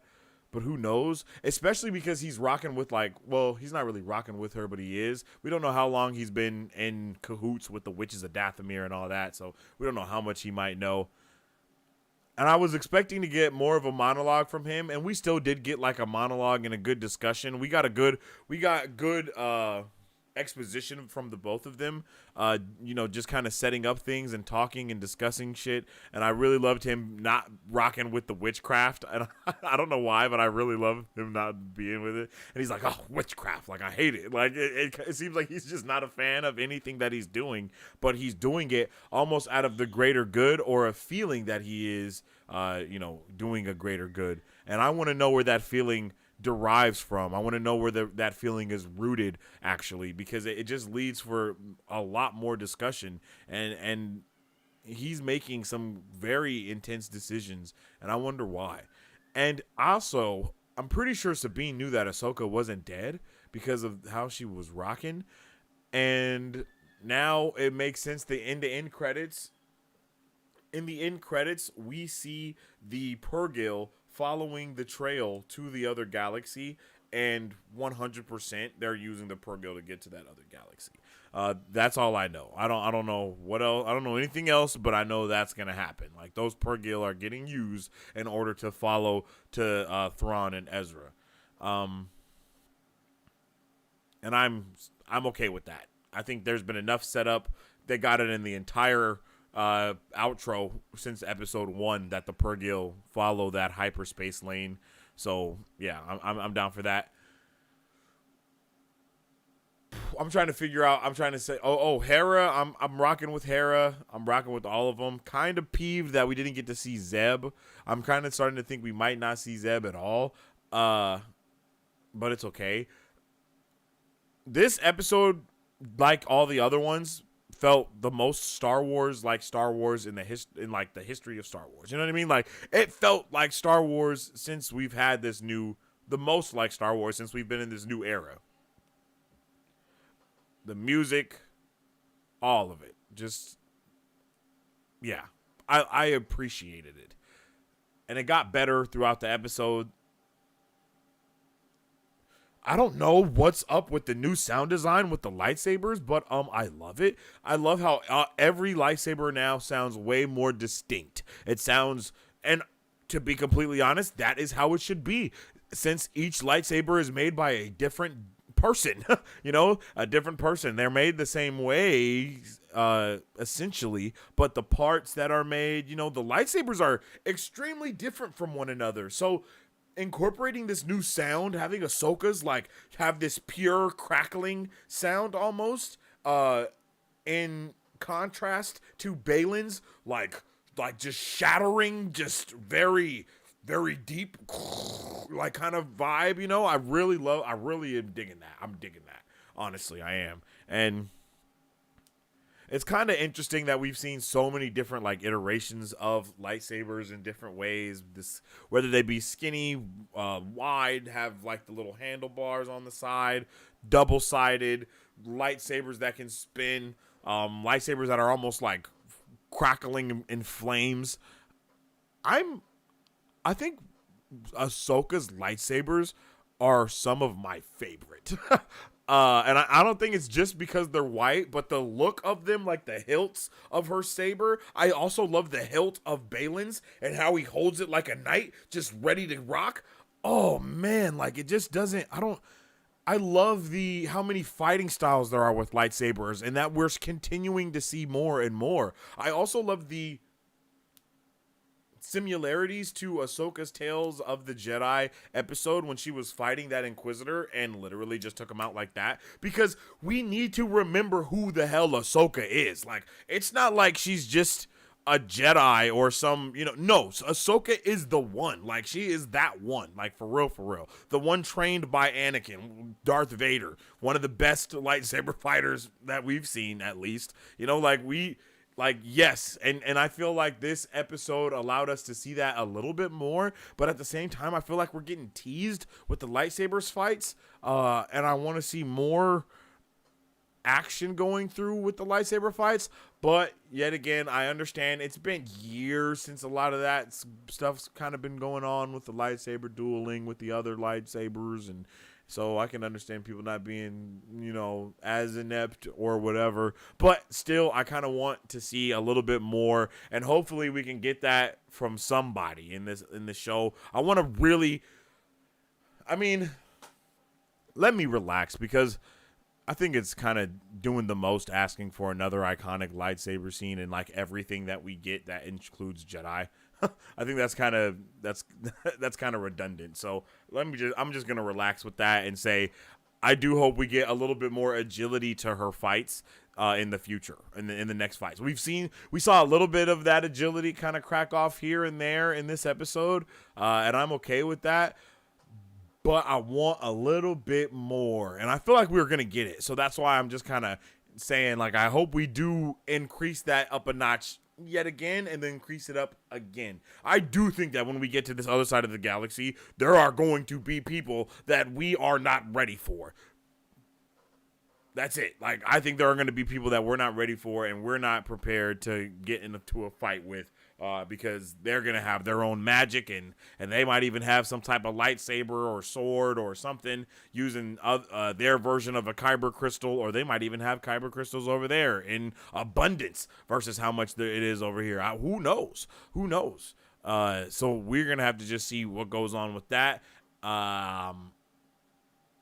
I'm hoping next episode we start in the other galaxy, possibly with Ezra, possibly with Thrawn, possibly with Morgan, and getting a little bit more of that. Yeah, I mean, I guess we can start with Sabine and then, you know, add more into there. I would be surprised if they showed it from Ezra's point of view before we get a reveal of Ezra in the show. So I guess I can cut back off of that.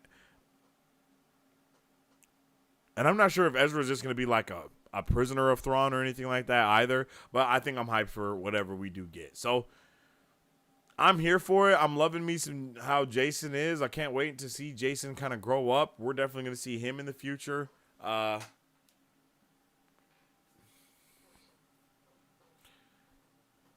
hope we don't get like Zeb teased the entire show and then he comes in like the last episode to help or something random. I don't know. I don't want that. I want him to be in the next episode possibly and go with them to the other side of the galaxy. That would be dope. But yeah, those are my thoughts. So let me know your thoughts about Ahsoka episode 4. How are you feeling about it? Are you hyped?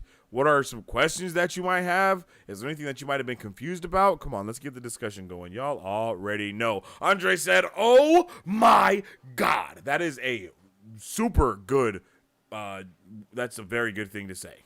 You know what I mean? Because that's definitely the vibes. 100%. Oh my God. Yes, that was insane. What a way to end an episode. I couldn't agree more. They are wild with that cliffhanger. What a good cliffhanger, though. I think this episode was a good episode.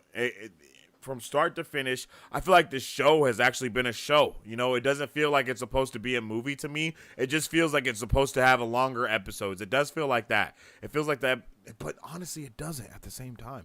It's like, I don't know, man. It's just doing what it needs to do perfectly. I like it.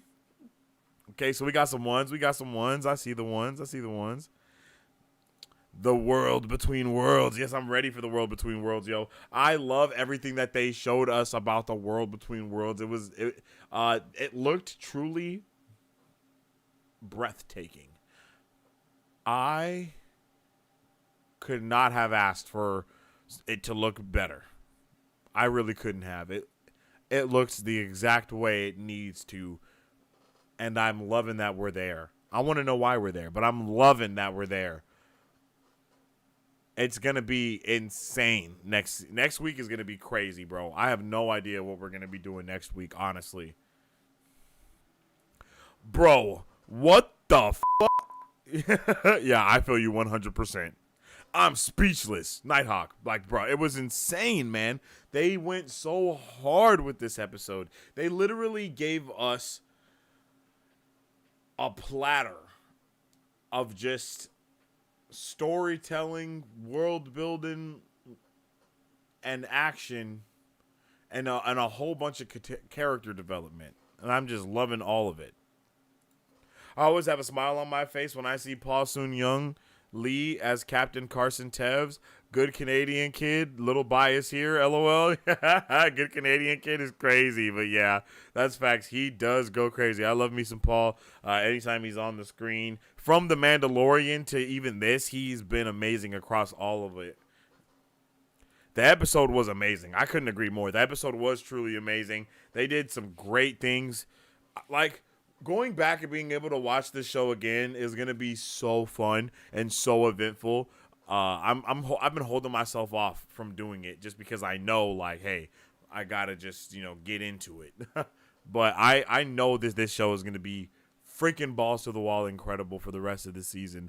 We're already at this, think about it. This is our halfway mark, and I think we are in a perfect place. We're about to go into the other galaxy. We're about to we're about to see all the stuff. We're literally about to get all of the things now. We literally have Anakin talking to Ahsoka. We have all of these things just boom, boom, boom, boom, boom. We're right there. We're right there. So the next 4 episodes, bruh, they're going to be crazy. They're going to be crazy because the buildup is there. The epilogue into prologue has already happened. We are now into the story, and we're about to get into the next chunk of story within the 5th episode. And I wouldn't be surprised if we get the 5th episode being a little bit longer too, just to kind of, because it's almost like a reset, but it's not a reset. You know what I mean? Like, so I'm hoping next week's episode is a little bit longer. Probably maybe on like the 50-minute side or something like that. But who knows, bruh?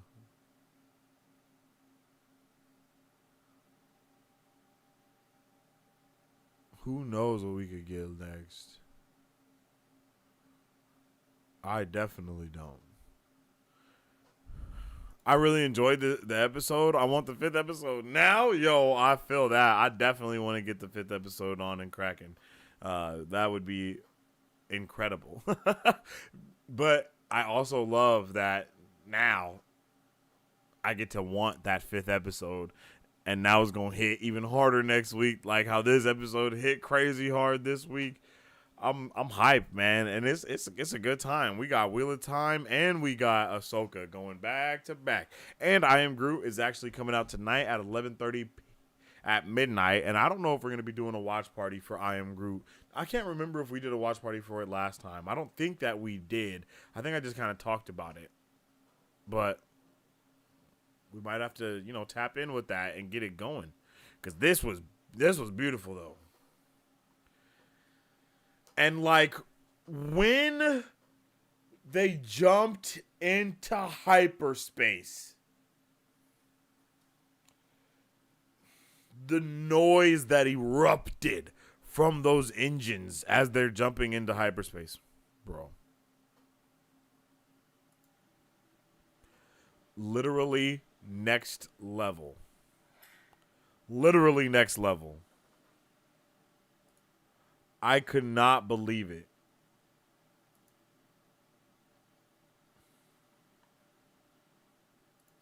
Crazy. I had the I got Merrick as the thumbnail and everything. I did not know bro was about to get schmacked.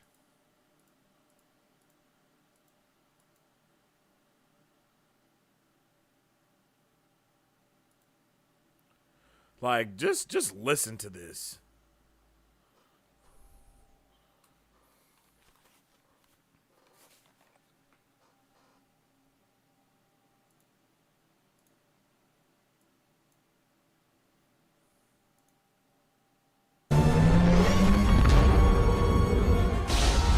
Listen.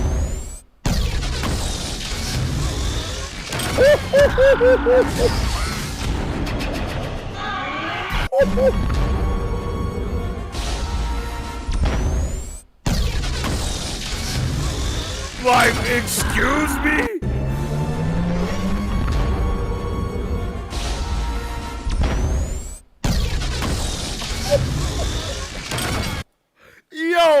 Yo, that is crazy spicy right there. That is crazy spicy.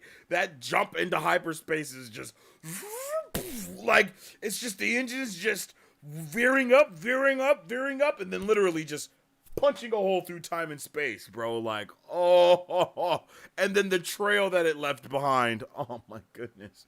Oh, this is just too good. That was insane, man. That was insane. But I'm a sucker for sound effects. No cap. So I just had to give that some praise real quick because that was going crazy.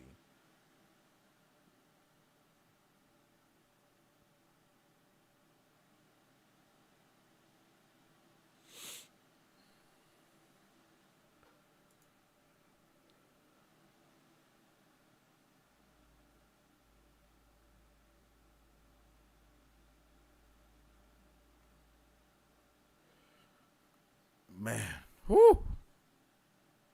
That was crazy,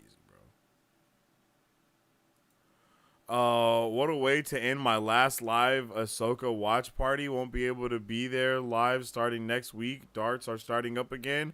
I will catch you on the rewatch the next day. Oh, okay, bro. Okay. I feel that, brother. I want to get into some after shows again, but it's really hard because... Well, it's not hard. I would just have to allocate the time correctly. But I got a lot of meetings and stuff to get into. Because I think that it would be dope to be able to do an after show for this. But I also need the guy, like, well, I guess I could do that. I want to start doing some more Wheel of Time content as well. Just gotta find the time, yo. Just gotta find the time in the day. There is speculation that they share a common ancestor, the Chiss and the Witches of Dathomir. Some people say they see a lot of Zepho-type architecture in the shots of the ruins. Yeah, I could see that. That would make sense. That would actually make a lot of sense. I wouldn't be surprised if they did share some kind of common ancestor. Not to like be like that, but they do both have that blue tint. Because at least in the show for when we see the Witches of Dathomir, they definitely have a blue tint to them, and they got a little bit more gray blue to them. You know what I mean?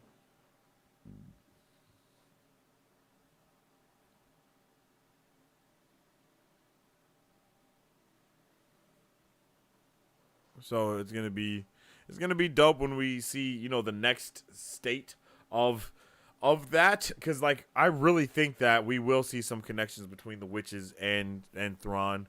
I think that would definitely be a good strat for them to kind of give them in connection. And then we've already seen what the Witches of Dathomir have done with Darth Maul. Like, and look at how that ended up. Like, he became the leader of Mandalore. So just imagine what the Witches of Dathomir could help Thrawn to do. Like, that would be crazy. That would be literally insane. I have no idea what the conversation between Anakin and Ahsoka is going to be next week. But I'm happy that we get to have some time with it, hopefully, and it's not cut short. I mean, it's going to have to be cut short in the story, like, for story sakes, but I hope it's not like the next episode starts and then it's over, and then it's like, okay, we're back. No, I want that to be in there for a little while. I'm not going to lie to you. I want us to kind of to marinate with Anakin and Ahsoka. As adults, and Anakin to be able to be like, yo, like look at you, Snips, like you really grew up, and and then she be able to tell him about his son Luke, who is now starting his own Jedi Academy. Like, I think just being able to get, like, I know we're not gonna get a full blown conversation like that, and we're going to be a little bit more focused on, hey, what the hell do we do to stop Thrawn and all this other stuff. But I hope we do get a little bit of just master and apprentice talking and just appreciating each other's company for a little while. just a little bit, It doesn't have to be the whole presence of it. But I mean, it's already starting off like that with him being like, "Hey, Snips, I didn't think we was gonna see each other this quick," or you know what I mean? I didn't know you'd show up so quickly, or whatever. I really like that. I don't know. It's been a long time since Rebels and all this crazy stuff. Yeah, I feel you. There definitely is some type of connection between them, though. And I think that next week we're going to get a lot of amazing like connection and stuff, too. And then Andre, bro, I really hope that we can get like some type of after show or something like that going, so you're still able to pull up and we can talk. But you do be dropping some dope reviews most of the time. Like, you know, most of the, when you do drop a review is dope type of vibe. So if you do anything like that, I'm down. How would you guys feel about like discussion posts here on YouTube for like, hey, yo, Ahsoka episode 4 discussion thread or something like that, for everybody to just kind of talk about how they feel and be able to just kind of nerd out. I think that would be dope. I don't know if y'all would be down with that, but I think that would be pretty solid to be able to get a little bit more discourse going. A little bit more discussion.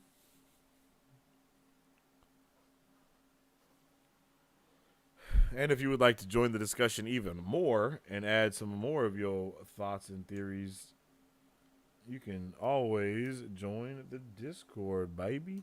And in the Discord, we're always having some crazy discussions. Whenever they brought up, we be in there chatting it up, yo. And I definitely need some more help keeping the Discord live and active. So help me out, please.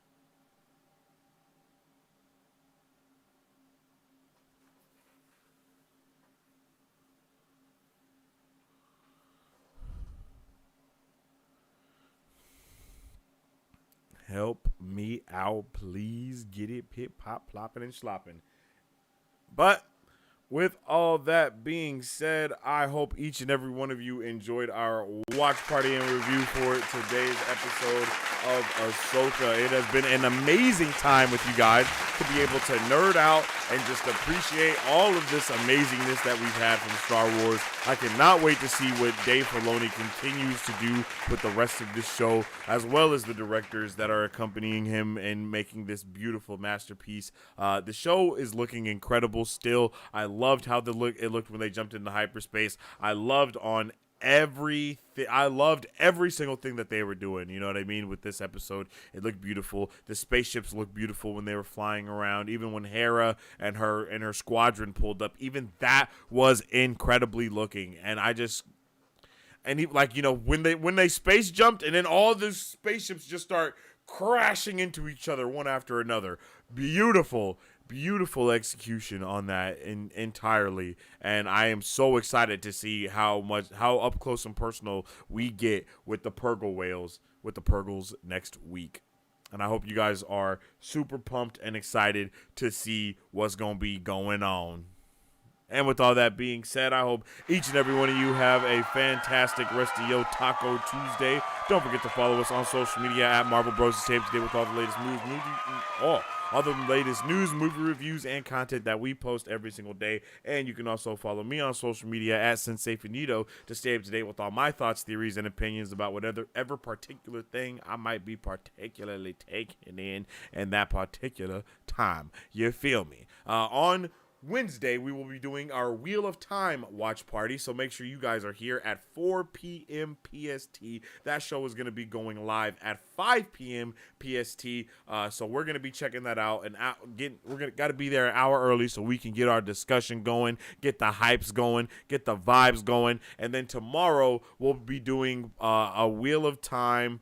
It'll be like Wednesday Wheel or something like that. Wheel of Time Wednesday, or for lack of better words, Watt Wednesday, or like something like that, or Wednesday Wheel. It's one of those things. I don't know which one, and that'll be more of a Wheel of Time dedicated stream where we talk about Wheel of Time, nerd out about it, just kind of dive deeper into it completely and just figure out what is going to be going on within the show. And then me as a non-book reader, definitely diving deeper, and all of you guys that haven't read the books as well. So yeah, man, I definitely appreciate you guys for vibing out and tuning in, and I hope to see you guys on the next episode of Marvel Bros. I appreciate you all, and as I always say, stay awesome, stay nerdy, and don't forget, stay marvelous. Excelsior. If you guys would like to support Marvel Bros, all you gotta do is visit our website at www.marvelbros.com and buy some merch. Represent the superfan. Or you can join our Patreon to get early access to content, patron-only scoops, giveaways, private Q&As, and those sacred watch parties. We appreciate you guys. We'll catch you on the next one. Excelsior. On today's pop culture news update. And on today's pop culture news update. On today's pop culture news update.